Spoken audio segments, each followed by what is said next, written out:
Hello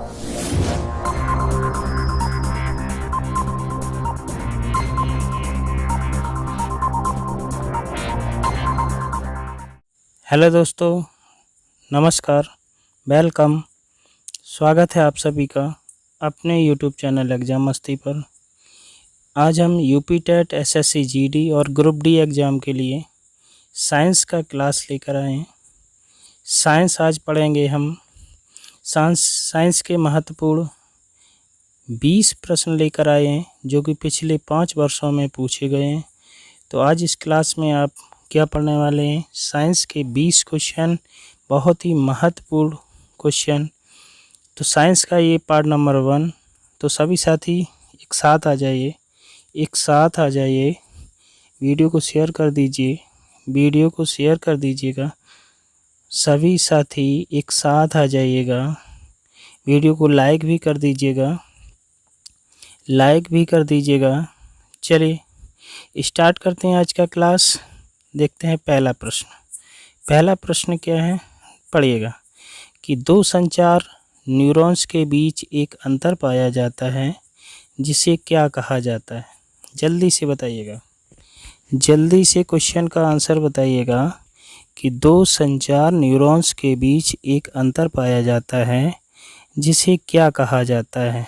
रेनवीयर की node, synaptic cleft, Schwann cell या cell body?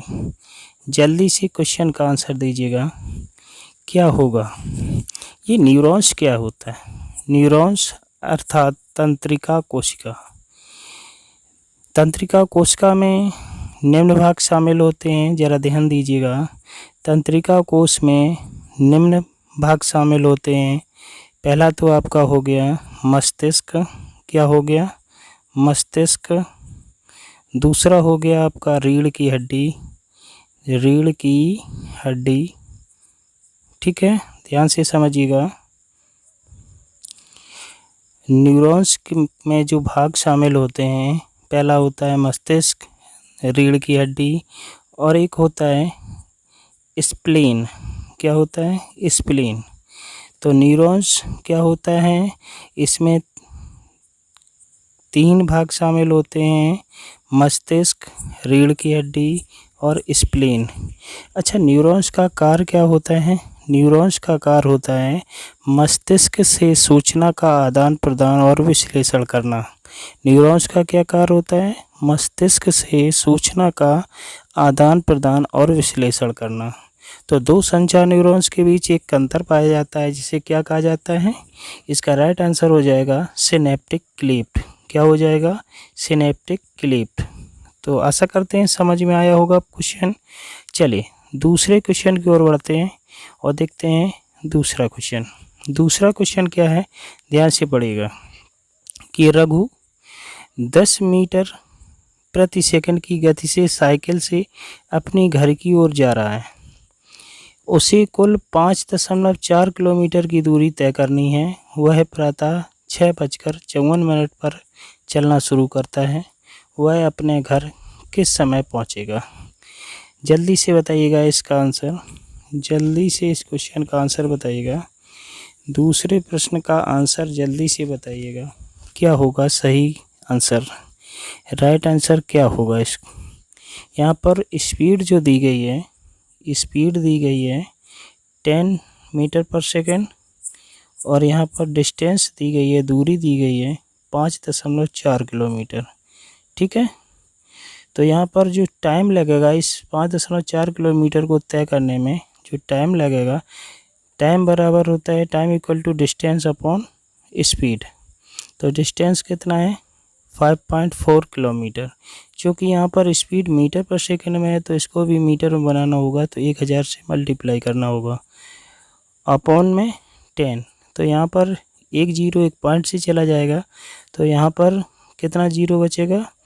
2 zero बचेगा, तो हो जाएगा 5400 अपॉन बटे में 10। एक जीरो से एक जीरो ख़त्म हो जाएगा, बचेगा 540 सेकेंड। 540 सेकेंड के जब हम मिनट बनाएंगे तो 60 का भाग लगेगा, 0 से 0 9 आएगा, 9 मिनट। तो 6:54 पर चलना शुरू किया था, 6:54। ठीक है, 6×54 में जब हम 9 मिनट ऐड करेंगे तो कितना हो जाएगा, 6 मिनट इधर चले जाएंगे, 7:03। तो पूर्वाह्न 7:03 इसका राइट आंसर हो जाएगा।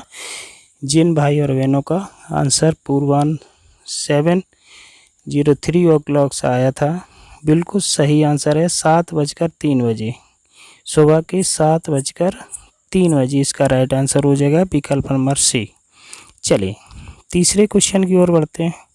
तीसरा क्वेश्चन क्या है, ध्यान से पढ़िएगा। स्वतंत्र रूप से गिरता हुआ पिंड किसका एक उदाहरण है? स्वतंत्र रूप से गिरता हुआ पिंड किसका एक उदाहरण है? संक्रमण गति का, या असमान त्वरण का, या समान त्वरण का, या दोनों, ए और सी दोनों? कौन सा सही हो जाएगा? जल्दी से क्वेश्चन का आंसर दीजिएगा, जल्दी से क्वेश्चन का आंसर दीजिएगा। कौन सा राइट आंसर होगा? जल्दी से क्वेश्चन का आंसर दीजिएगा।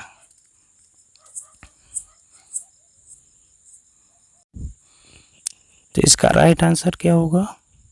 इसका राइट आंसर क्या होगा? जल्दी से बताइएगा। इसका राइट आंसर क्या होगा? संक्रमण गति, या असमान त्वरण, या समान त्वरण, या ई और सी दोनों? क्वेश्चन है कि स्वतंत्र रूप से गिरता हुआ पिंड किसका एक उदाहरण है? तो इसका राइट आंसर हो जाएगा ए और सी दोनों। ए और सी दोनों मतलब संक्रमण गति और समान त्वरण। संक्रमण गति और समान त्वरण। संक्रमण गति क्या होता है कि एक अवस्था से दूसरी अवस्था में जाना, एक अवस्था से दूसरी अवस्था में जाना, जैसे कि किशोरावस्था से, किससे? किशोरावस्था से कहाँ जाना है? वयस्कता में। तो ये क्या है? आपका संक्रमण गति हो गई। समान त्वरण क्या होता है कि किसी गतिशील वस्तु के वेग में समान समय अंतरालों में समान वेग परिवर्तन होता है। किसी गतिशील वस्तु के वेग में समान समय अंतरालों में समान वेग परिवर्तन होता है, तो वस्तु के त्वरण को एक समान त्वरण कहते हैं। तो स्वतंत्र रूप से गिरता हुआ पिंड किसका उदाहरण है? संक्रमण गति का और समान त्वरण का। तो ए और सी यहाँ पर दोनों विकल्प सही हो जाएंगे। तो आशा करते हैं ये भी क्वेश्चन आपको बेहतर से समझ में आया होगा। चलिए अगले क्वेश्चन की ओर बढ़ते हैं। अगले क्वेश्चन को पढ़िए और जल्दी से आंसर दीजिएगा। अगले क्वेश्चन को पढ़िए और जल्दी से आंसर दीजिएगा। क्या आएगा आंसर? हमारी आकाश गंगा का आकार कैसा है? हमारी आकाश गंगा का आकार कैसा है? बहुत सरल क्वेश्चन, वेरी सिंपल क्वेश्चन। इसका राइट आंसर क्या होगा? जल्दी से बताइएगा। इसका क्या होगा राइट आंसर? अंडाकार, सर्पिलाकार, इनमें से कोई नहीं, या वृत्ताकार? आप सभी को पता है कि आकाश गंगा आकाश गंगा का आकार क्या होता है? आकाश गंगा का आकार। राइट आंसर क्या होगा? जल्दी से बताइएगा। बहुत अच्छे, बहुत अच्छे। राइट आंसर क्या होगा? सर्पिलाकार। क्या होगा? सर्पिलाकार। चलिए अगले क्वेश्चन की ओर बढ़ते हैं। अगला क्वेश्चन क्या है? जल्दी से पढ़िएगा, आंसर दीजिएगा। जल्दी से पढ़कर आंसर दीजिएगा। क्या होगा? उपग्रह अंतरिक्ष में स्थिर रहते हैं। उपग्रह अंतरिक्ष में स्थिर रहते हैं क्योंकि कक्ष की परिक्रमा करने हेतु किसी ऊर्जा की आवश्यकता नहीं होती, या इन्हें रिमोट कंट्रोल द्वारा कक्षा में स्थापित किया जाता है, या इन्हें रेट्रो रॉकेट द्वारा कक्षा में स्थापित किया जाता है, या गुरुत्वाकर्षण बल के कारण। जल्दी से बताइएगा। इसका राइट आंसर क्या होगा?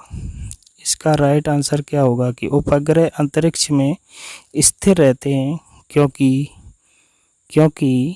क्या होगा राइट आंसर? जल्दी से बताइएगा, जल्दी से बताइएगा। उपग्रह अंतरिक्ष में स्थिर रहते हैं गुरुत्वाकर्षण बल के कारण। किसके कारण? गुरुत्वाकर्षण बल के कारण। तो इसका राइट आंसर क्या हो जाएगा? डी विकल्प। क्या हो जाएगा राइट आंसर? डी। चलिए अगले क्वेश्चन को बढ़ते हैं। अगला क्वेश्चन क्या है, जल्दी से पढ़िएगा। एक समान गति में क्या शामिल है?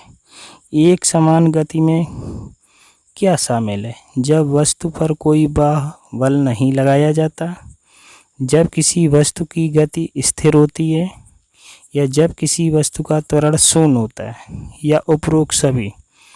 राइट आंसर क्या होगा, जल्दी से बताइएगा। एक समान गति में क्या शामिल है? एक समान गति में क्या शामिल है? इसका राइट आंसर क्या होगा? जब वस्तु पर कोई बल बाह्य बल नहीं लगाया जाता, या जब किसी वस्तु की गति स्थिर होती है, या जब किसी वस्तु का त्वरण शून्य होता है, या उपरोक्त सभी। जल्दी से दीजिएगा आंसर। इसका राइट आंसर क्या होगा? इसका राइट आंसर क्या होगा, जल्दी से बताइएगा। इसका राइट आंसर क्या होगा? उपरोक्त सभी। डी विकल्प इसका राइट हो जाएगा, उपरोक्त सभी। देखिए, एक समान गति में क्या क्या शामिल होता है? जब वस्तु पर कोई बल बाह्य बल ना लगाया जाए तो उसे क्या कहते हैं? एक समान गति। जब किसी वस्तु की गति स्थिर होती है तो उसे भी क्या कहते हैं? एक समान गति। जब किसी वस्तु का त्वरण 0 होता है, शून्य होता है, तो उसे भी कहते हैं एक समान गति। तो इस क्वेश्चन का राइट आंसर हो जाएगा उपरोक्त सभी।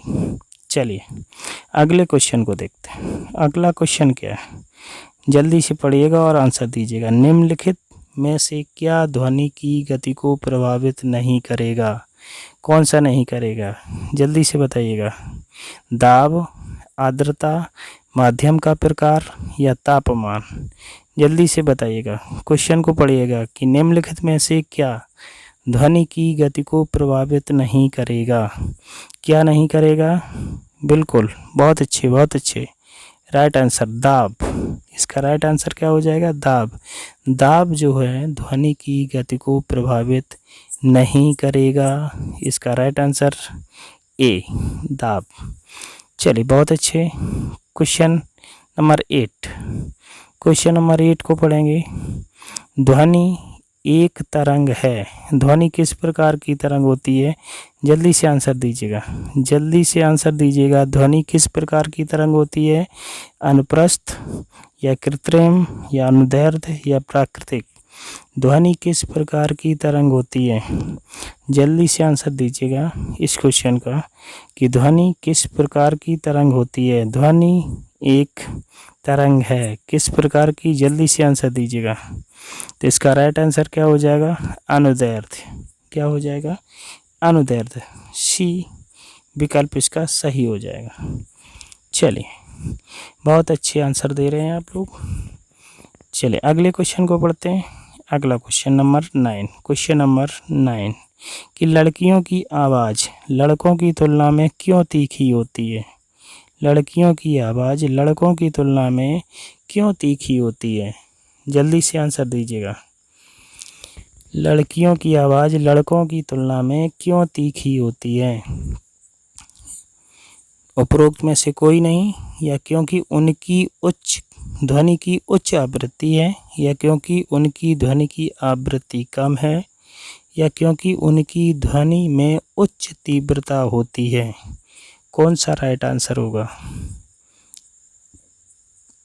इसका राइट आंसर कौन सा होगा? जल्दी से बताइएगा। क्वेश्चन आपका है कि लड़कियों की आवाज़ लड़कों की तुलना में क्यों तीखी होती है? लड़कियों की आवाज़ लड़कों की तुलना में क्यों तीखी होती है? कि क्योंकि उनकी ध्वनि की उच्च आवृत्ति है, क्योंकि उनकी ध्वनि की आवृत्ति कम है, या क्योंकि उनकी ध्वनि में उच्च तीव्रता होती है। क्या होगा राइट आंसर? जल्दी से क्वेश्चन का आंसर बताइएगा, जल्दी से आंसर दीजिएगा। ध्वनि की बहुत अच्छे, क्योंकि उनकी ध्वनि की उच्च आवृत्ति है।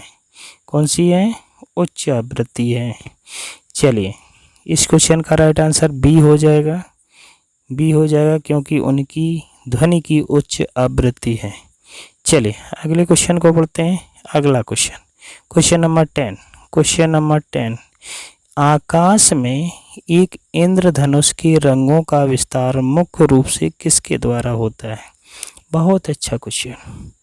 आकाश में एक इंद्रधनुष के रंगों का विस्तार मुख्य रूप से किसके द्वारा होता है? सूर्य के प्रकाश का परावर्तन, सूर्य के प्रकाश का विस्तार, सूर्य के प्रकाश का अपवर्तन या सूर्य के प्रकाश का कुल आंतरिक परावर्तन? कौन सा राइट आंसर होगा?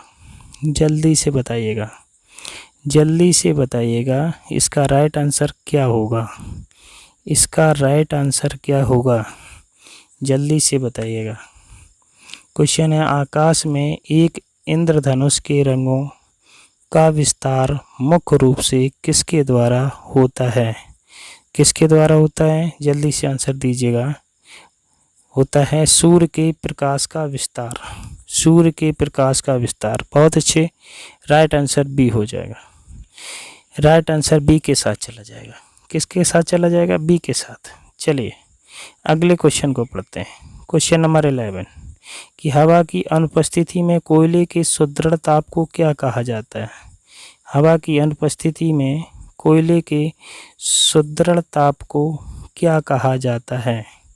राइट आंसर क्या होगा? जल्दी से बताइएगा।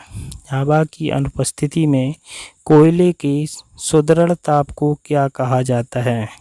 चलिए विकल्प, इनमें से कोई नहीं, या कोयला टार गठन, या भंजक आसवन, या कार्बनीकरण। राइट आंसर किसके साथ जाएगा? जल्दी से बताइएगा, जल्दी से बताइएगा। राइट आंसर क्या होगा?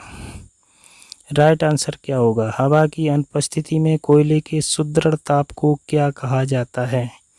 हवा की अनुपस्थिति में कोयले के सुदृढ़ ताप को क्या कहा जाता है? राइट आंसर क्या होगा? जल्दी से बताइएगा। राइट आंसर किसके साथ जाएगा? ए के साथ, बी के साथ, सी के साथ, या डी के साथ? जल्दी से बताइएगा। राइट आंसर होगा भंजक आसवन। क्या होगा? भंजक आसवन। तो किसके साथ जाएगा? सी के साथ। इस क्वेश्चन का राइट आंसर हो जाएगा भंजक आसवन। चलेगा।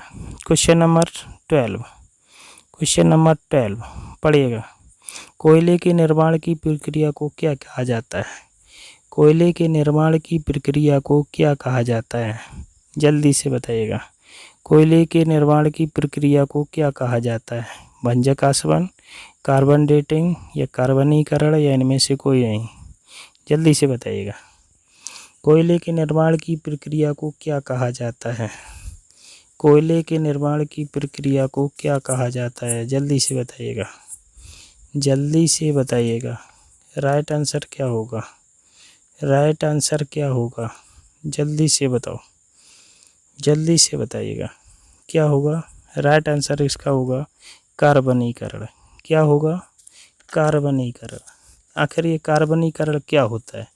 ध्यान दीजिएगा। मृत वनस्पति के धीमे प्रक्रम, मृत वनस्पति के धीमे प्रक्रम द्वारा कोयले में परिवर्तन को कार्बनीकरण कहते हैं।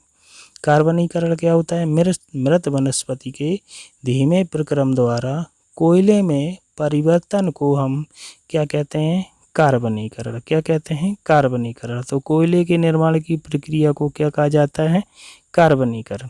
इसका राइट आंसर हो जाएगा सी के साथ। किसके साथ? सी के साथ। चलेगा। अगला क्वेश्चन पढ़िएगा। अगला क्वेश्चन क्या है? अगला question, question number 13। Question number 13 क्या होगा? जल्दी से बताइएगा। क्वेश्चन नंबर 13, निम्न में से कौन सा हार्मोन हृदय गति रुकने और कुछ अन्य हृदय संबंधी समस्याओं के इलाज के लिए दवा के रूप में इस्तेमाल किया जाता है? राइट आंसर क्या होगा? कौन सा हार्मोन हृदय गति रुकने और कुछ अन्य हृदय संबंधी समस्याओं के इलाज के लिए दवा के रूप में इस्तेमाल किया जाता है? जल्दी से बताइएगा। राइट आंसर क्या होगा इसका? क्या राइट आंसर होगा? देखिएगा, विकल्प समझिएगा।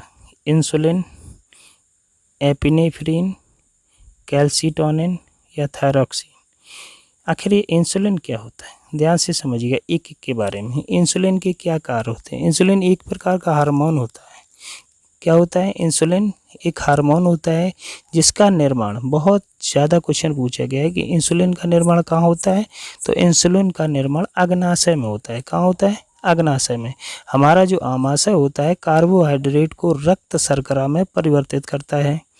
इंसुलिन के माध्यम से यह रक्त शर्करा ऊर्जा में परिवर्तित हो जाती है। यदि पैनक्रियाज इंसुलिन बनाना बंद कर दे तो ब्लड ग्लूकोज ऊर्जा में परिवर्तित नहीं होगी। तो इंसुलिन का निर्माण कहाँ होता है? अग्नाशय में। चलिए ठीक है, अब एपिनेफ्रिन के बारे में समझते हैं। एपिनेफ्रिन, इसका अन्य नाम एक और नाम है, इसका एक और नाम है एड्रेनालाइन,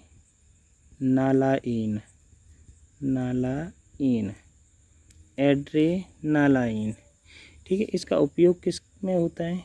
जो एपिनेफ्रिन ये दवा है, इसका उपयोग होता है कीट के काटने में, या एलर्जी में, या सूजन कम करने में, या दिल को उत्तेजित करने में, या रक्त वाहिकाओं को कसने में इसका उपयोग किया जाता है। कीट के काटने में किया जाता है, एलर्जी में किया जाता है, सूजन कम करने में किया जाता है, दिल को उत्तेजित करने में किया जाता है। जो एपिनेफ्रिन ये दवा है, इसके कुछ दुष्प्रभाव भी होते हैं। इसके दुष्प्रभाव क्या होते हैं, ज़रा ध्यान से समझिएगा। इससे घबराहट, पसीना, सिर दर्द, उल्टी, मतली, दर्द व चक्कर भी आ सकते हैं। ठीक है, और एक बात, महत्वपूर्ण बात, कि गर्भवती या बच्चे को स्तनपान कराने की स्थिति में इसकी ये दवा टैबलेट नहीं लेना चाहिए। गर्भवती या बच्चे को स्तनपान कराने की स्थिति में इसका इंजेक्शन लेना चाहिए, और जिसकी सामान्य खुराक होती है 0.5 से 1 मिलीग्राम। जो इसकी खुराक होती है, सामान्य खुराक 0.5 से 1 mg। ठीक है, तो आप एपिनेफ्रिन के बारे में समझ गए होंगे। अब चलते हैं हम कैल्सीटोनिन। कैल्सीटोनिन क्या आखिर में होता है, ध्यान से समझिएगा। कैल्सीटोनिन ये भी एक हार्मोन है। इसका कार्य होता है रक्त में शर्करा, कोलेस्ट्रेरोल तथा फॉस्फोलिपिड की मात्रा कम कर देता है। रक्त में जो शर्करा होती है उसकी मात्रा कम कर देता है। कोलेस्ट्रेरोल तथा फॉस्फोलिपिड की मात्रा भी कम कर देता है। ठीक है, इसका एक और कार्य है कि लाल रक्त कोशिका के निर्माण को बढ़ा देता है। लाल रक्त कोशिका के निर्माण को बढ़ा देता है और रक्ताल्पता की रोकथाम करता है। इसका तीसरा एक कार्य है कि हड्डियों, पेशियों, लैंगिक तथा मानसिक वृद्धि को नियंत्रित करता है। कौन करता है? कैल्सीटोनिन। दुग्ध स्राव को बढ़ाता है। कौन? कैल्सीटोनिन। ठीक है, अब बात बची थायरोक्सिन की। थायरोक्सिन क्या होता है? तो थायरोक्सिन भी एक हार्मोन्स है। इसका कार्य होता है वसा, प्रोटीन और कार्बोहाइड्रेट के मेटाबॉलिज्म को बढ़ाना, रक्त में शर्करा, कोलेस्ट्रॉल तथा फॉस्फोलिपिड की मात्रा कम करना, हड्डियों, पेशियों, लैंगिक तथा मानसिक वृद्धि को नियंत्रित करना। किसका कार्य होता है? थायरोक्सिन का। तो समझ गए होंगे।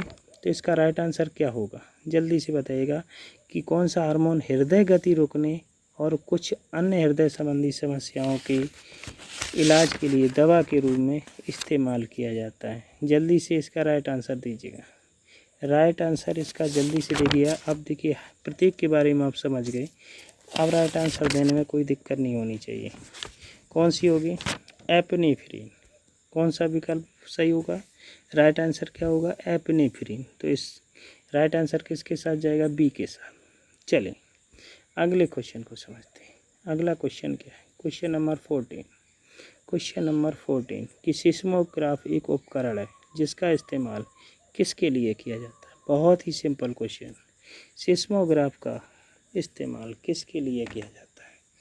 जल्दी से बताइएगा। सिस्मोग्राफ का उपकरण जो होता है, इसका इस्तेमाल किसके लिए किया जाता है? तापमान रिकॉर्ड करने के लिए, हवा की ताकत रिकॉर्ड करने, लाइटनिंग रिकॉर्ड करने, भूकंप का कंपन रिकॉर्ड करने। जल्दी से क्वेश्चन का आंसर दीजिएगा। क्या होगा इसका राइट आंसर? बहुत अच्छे। देखिए, तापमान जो रिकॉर्ड किया जाता है, किससे रिकॉर्ड किया जाता है? थर्मामीटर से। किससे किया जाता है? थर्मामीटर से। ठीक है। हवा की ताकत किससे रिकॉर्ड की जाती है? एनेमोमीटर से। किससे? एनीमोमीटर, ठीक है, हवा की ताकत। लाइटनिंग रिकॉर्ड किससे की जाती है? लाइटनिंग किससे रिकॉर्ड की जाती है? टेलीस्कोप से। किससे? टेलीस्कोप से, ठीक है। तो भूकंप का कंपन रिकॉर्ड करने के लिए क्या प्रयोग करते हैं? सीस्मोग्राफ। क्या करते हैं? सीस्मोग्राफ। तो इसका राइट आंसर क्या हो जाएगा? आप तो समझ गए होंगे। राइट आंसर हो जाएगा भूकंप का कंपन रिकॉर्ड करने में, भूकंप का कंपन रिकॉर्ड करने में, ठीक है। तो ध्यान दीजिएगा, लाइटनिंग क्या होता है? लाइटनिंग, यहाँ पर एक शब्द आया था लाइटनिंग। लाइटनिंग क्या होता है? ध्यान दीजिएगा, इसका दूसरा नाम होता है तड़ित। तड़ित। अब क्या होता है? तड़ित क्या होता है?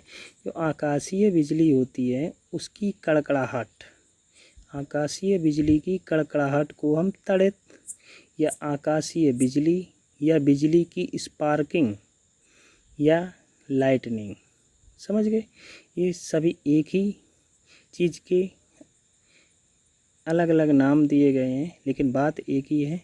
और ध्यान दीजिएगा, संसार में प्रतिवर्ष लगभग 2,60,00,000 प्रतिवर्ष लगभग संसार में 2,60,00,000 तड़ित पैदा होते हैं, ठीक है।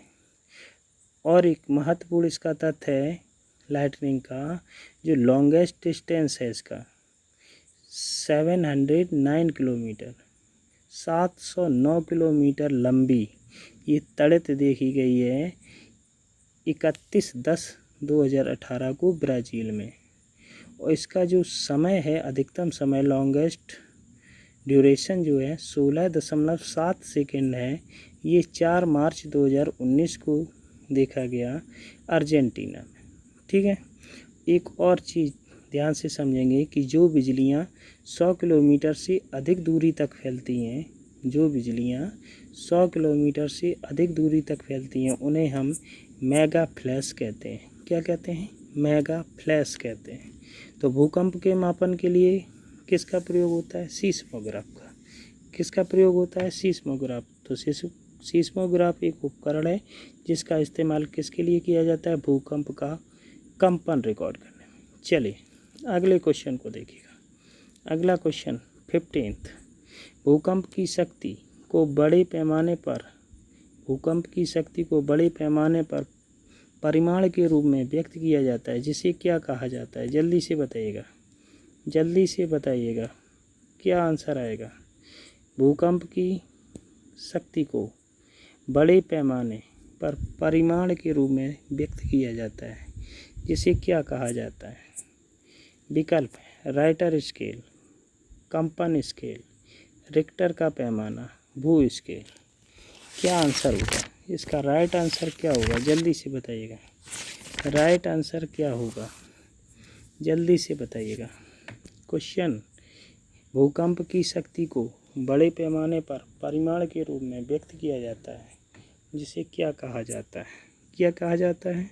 रिक्टर का पैमाना। चलिए राइट आंसर किसके साथ जाएगा? सी के साथ। राइट आंसर किसके साथ जाने वाला है? सी के साथ। बहुत अच्छे, ये लोगों का सी विकल्प सही आया है, बिल्कुल सही आंसर दे रहे हैं आप, बिल्कुल सही आंसर आया है आपका सी। चलेगा अगला क्वेश्चन। अगला क्वेश्चन 16वां क्वेश्चन क्या है कि किसका उपयोग करके बिजली से इमारतों की रक्षा की जा सकती है? किसका उपयोग करके बिजली से इमारतों की रक्षा की जा सकती है? रोधक से, बिजली के कंडक्टर से या जनरेटर से? राइट आंसर किसके साथ जाएगा? राइट आंसर किसके साथ जाएगा? चलिए बहुत अच्छे, बहुत अच्छे। तो क्वेश्चन है आपका, किसका उपयोग करके बिजली से इमारतों की रक्षा की जा सकती है? तो इसका राइट आंसर हो जाएगा बिजली के कंडक्टर। तो राइट आंसर किसके साथ जाएगा? सी के साथ। किसके साथ जाएगा? सी के साथ। बहुत अच्छे। अगला क्वेश्चन 17वां क्वेश्चन क्या है? समुद्र समीर का क्या कारण है? समुद्र समीर का कारण है क्या होगा? जल्दी से बताइएगा। विकल्प रात्रि में समुद्र जल की तुलना में स्थल का धीमी गति से ठंडा होना, या रात्रि में स्थल की तुलना में समुद्र जल का धीमी गति से ठंडा होना, या दिन के समय समुद्र जल का स्थल की अपेक्षा शीघ्र गर्म होना, या फिर दिन के समय स्थल का समुद्र जल की अपेक्षा शीघ्र गर्म होना। क्या विकल्प सही आएगा? कौन सा विकल्प इसका सही आएगा? राइट आंसर क्या होगा? जल्दी से बताइएगा, जल्दी से बताइएगा। राइट आंसर क्या होगा? बहुत अच्छे। राइट आंसर होगा दिन के समय स्थल का समुद्र जल की अपेक्षा शीघ्र गर्म होना। तो राइट आंसर किसके साथ जा रहा है? डी के साथ। इसका राइट आंसर क्या हो जाएगा? डी। तो क्वेश्चन था समुद्र समीर का कारण क्या है? समुद्र समीर का कारण क्या है? तो ध्यान दीजिएगा, दिन के समय स्थल का समुद्र जल की अपेक्षा शीघ्र गर्म होना। तो राइट आंसर क्या हो जाएगा? डी। चलिए अगला क्वेश्चन, 18वां क्वेश्चन। लाइट हाउस वह स्थान है जहाँ शक्तिशाली प्रकाश, लाइट हाउस वह स्थान है जहाँ शक्तिशाली प्रकाश। ऑप्शन आपके ऊंचाइयों के कारण भीड़ भाड़ वाले मेट्रो शहरों में ट्रैफिक जाम के समाधान और मार्गदर्शन करता है, ऊंचाइयों के दौरान आने वाली पूजा के लिए धार्मिक स्थल का संकेत देता है, या फिर समुद्र में विभिन्न दिशाओं से आने वाले जहाज़ों का मार्गदर्शन और चेतावनी प्रदान करता है, या फिर ऊंचाइयों के दौरान धार्मिक सभाओं में बड़ी भीड़ की मदद और मार्गदर्शन करता है। क्या होगा राइट आंसर? जल्दी से बताइएगा। राइट आंसर क्या होगा 18वें प्रश्न का? जल्दी से बताइएगा, जल्दी से बताइएगा। क्वेश्चन है लाइट हाउस वह स्थान है जहाँ शक्तिशाली प्रकाश समुद्र में विभिन्न स्थानों से आने वाले जहाज़ों का मार्गदर्शन और चेतावनी प्रदान करता है। तो राइट आंसर सी के साथ जाएगा। किसके साथ जाएगा? सी के साथ। चलिए अगले क्वेश्चन को देखते हैं, 19वां क्वेश्चन। जल्दी से आंसर दीजिएगा, जल्दी से आंसर दीजिएगा। राइट आंसर इसका क्या होगा कि आकाश में एक इंद्रधनुष के रंगों का विस्तार मुख्य रूप से किसके द्वारा होता है? सूर्य के प्रकाश के अपवर्तन के कारण, सूर्य के प्रकाश का कुल आंतरिक परावर्तन, या सूर्य के प्रकाश का परावर्तन, या सूर्य के प्रकाश का विस्तार। रिपीटेड क्वेश्चन, जल्दी से बताइएगा। आकाश में एक इंद्रधनुष के रंगों का विस्तार मुख्य रूप से किसके द्वारा होता है? बहुत अच्छे, बहुत अच्छे। सूर्य के प्रकाश का विस्तार। राइट आंसर क्या हो जाएगा? डी। राइट आंसर क्या हो जाएगा? डी। अगले क्वेश्चन को देखिए, अगला 20वां क्वेश्चन क्या कह रहा है? निम्न में से कौन सा एक उत्पाद नहीं है यदि भंजक आसवन ... है। क्वेश्चन देखिएगा, निम्न में से कौन सा एक उत्पाद नहीं है यदि भंजन आसवन ... है? कोयला गैस, कोक, या फिर कोयला टार, या फिर डामर। चलिएगा आंसर जल्दी दीजिएगा, जल्दी से आंसर दीजिएगा। निम्न में से कौन सा एक उत्पाद नहीं है यदि भंजक आसवन क्या है? तो इसका राइट आंसर किसके साथ जाएगा? जल्दी से इस क्वेश्चन का आंसर दीजिएगा, इस क्वेश्चन का आंसर जल्दी दीजिएगा। निम्न में से कौन सा एक उत्पाद नहीं है यदि भंजक आसवन क्या है? डामर। क्या है? डामर। तो इसका राइट आंसर किसके साथ जाएगा? डी के साथ जाएगा। किसके साथ जाएगा? डी के साथ। चलिएगा आज का क्लास ये आपको कैसा लगा कमेंट करके ज़रूर बताइएगा, कमेंट करके ज़रूर बताइएगा। यदि अच्छा लगा हो तो वीडियो को लाइक और अपने साथियों के पास शेयर अवश्य करें। यदि हमारे चैनल पर आप पहली बार आए हैं तो चैनल को सब्सक्राइब व बेल आइकन को प्रेस अवश्य कर दें ताकि आने वाली वीडियो की नोटिफिकेशन आपको मिलती रहे। मिलते हैं ऐसी ही अगली क्लास में, एक बार फिर आपसे रूबरू होंगे। तब तक के लिए जय हिंद, वंदे मातरम।